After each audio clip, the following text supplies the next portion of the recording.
kids, David of Salt Lake State. Tell you what, man, I was out with my kids the other night, and we were up on this hill, and it was super windy. It was like crazy windy, got this kind of big pickup truck, and the truck was like moving around. It's super windy.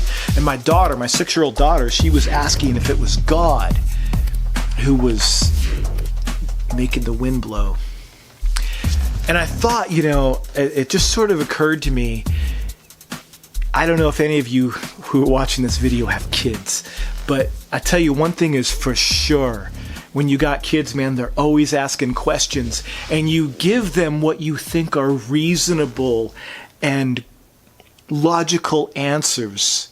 You're trying to give them the ABCs, you're trying to boil it down, you're trying to tell them like the basics. Yeah, this is how it is. And they don't get it. Like, it just doesn't resonate, right? And you got to tell them again, and they ask you why. Right?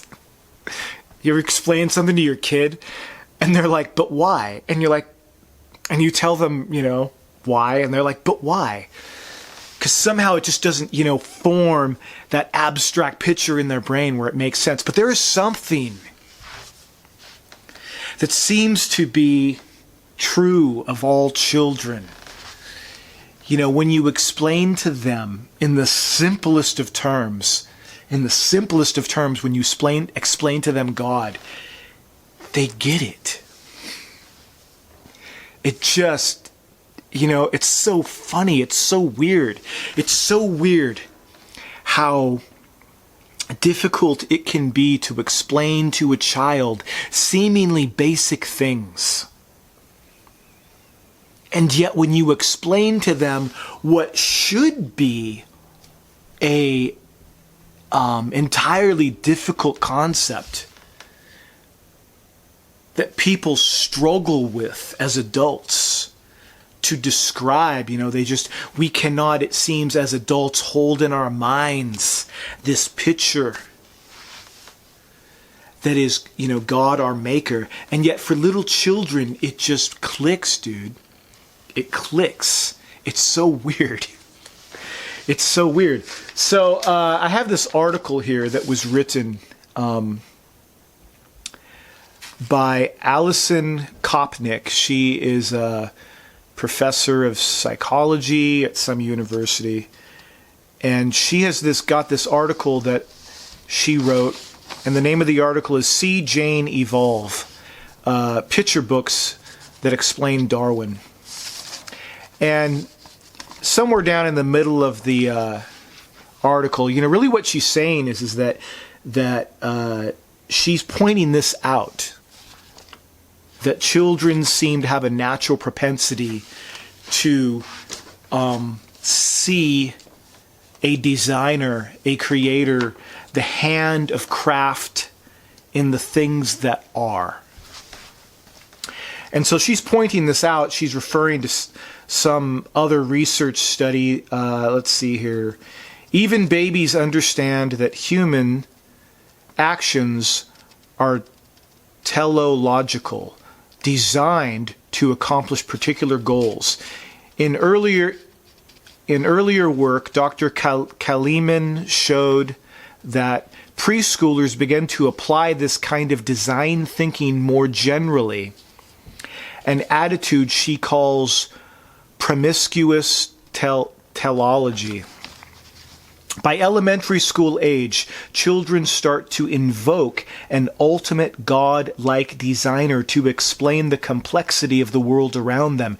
Even, check this out, man, even children brought up as atheists, kids ages 6 to 10 have developed their own coherent folk biological theories.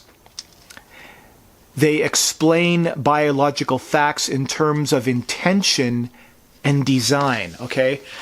Children seem to recognize in the things that are the appearance, the attribute of intention and design. Things seem to exist with purpose.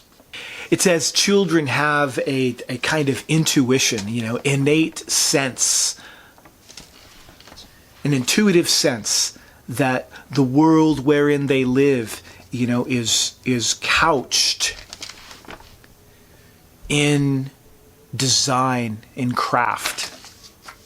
And I think maybe, in part, this might be the case because children, being wholly and entirely dependent on adults, it may be that just it's the presence of mom and dad, or at least the presence of adults. And the presence of adults, children no doubt are dependent. Children no doubt look to adults and think of them as capable. And it may be that this relationship of a child to a parent becomes a kind of an epistemological worldview for them, a sense of life, an essential, irreducible sense of reality, that there is a hierarchy of that which is capable, that must be the explanation for things. For things must rest, children must imagine. Things must rest in the hands of the capable.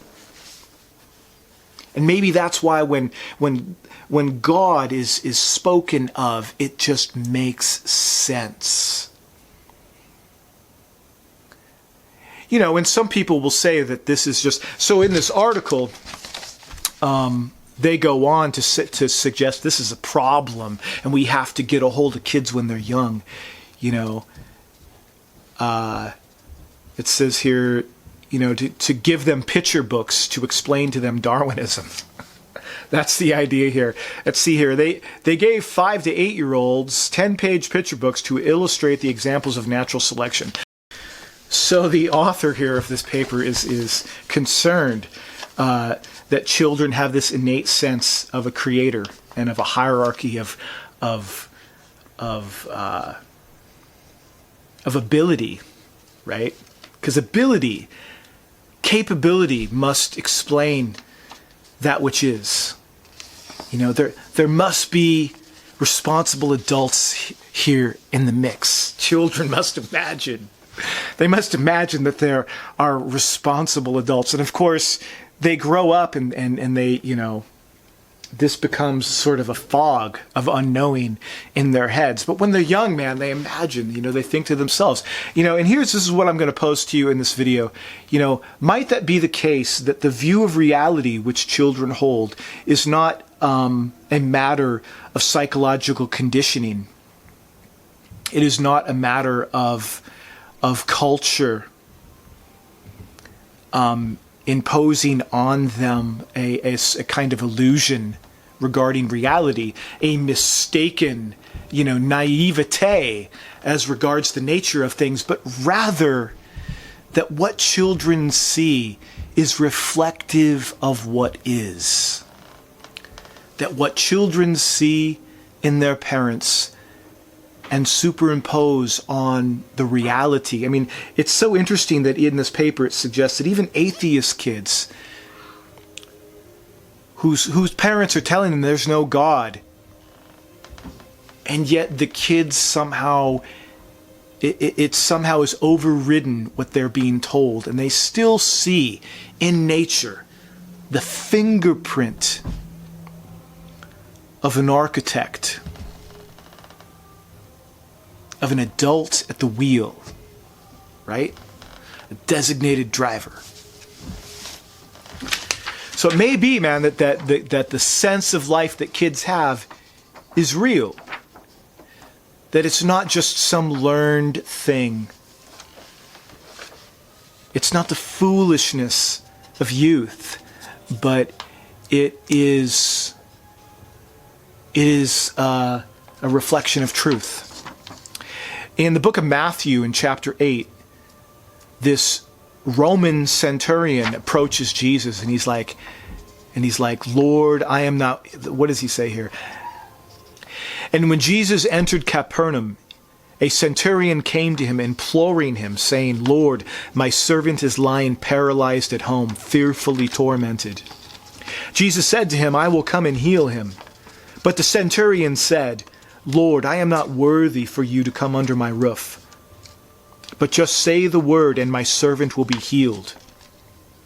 For I am a man under authority, with soldiers under me.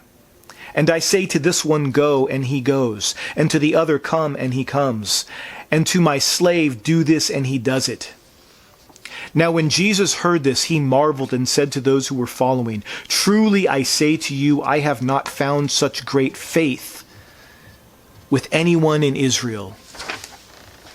So what is happening here? But this Roman centurion is recognizing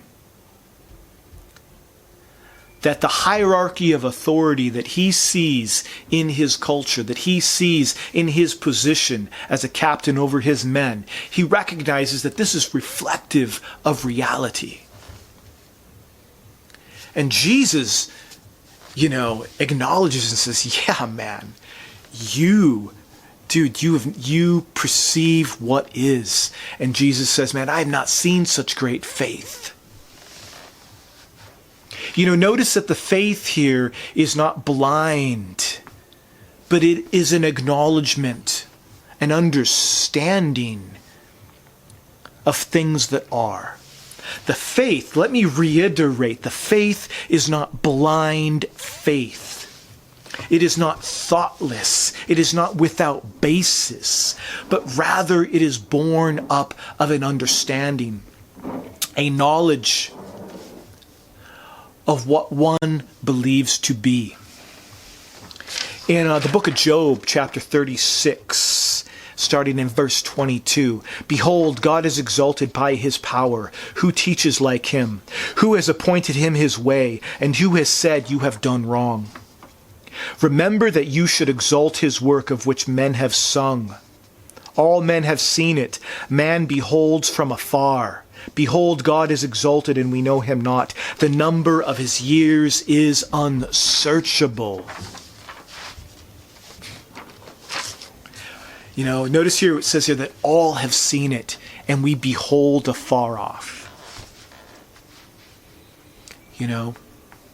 As though seen through the fog, something at a distance, but you know that it's there. You know that it's there.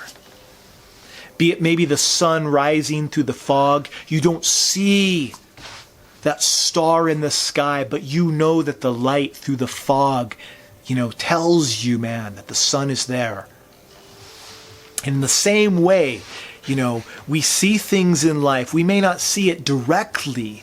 It may not be laid naked before our eyes, but we see and we know, we recognize, the hand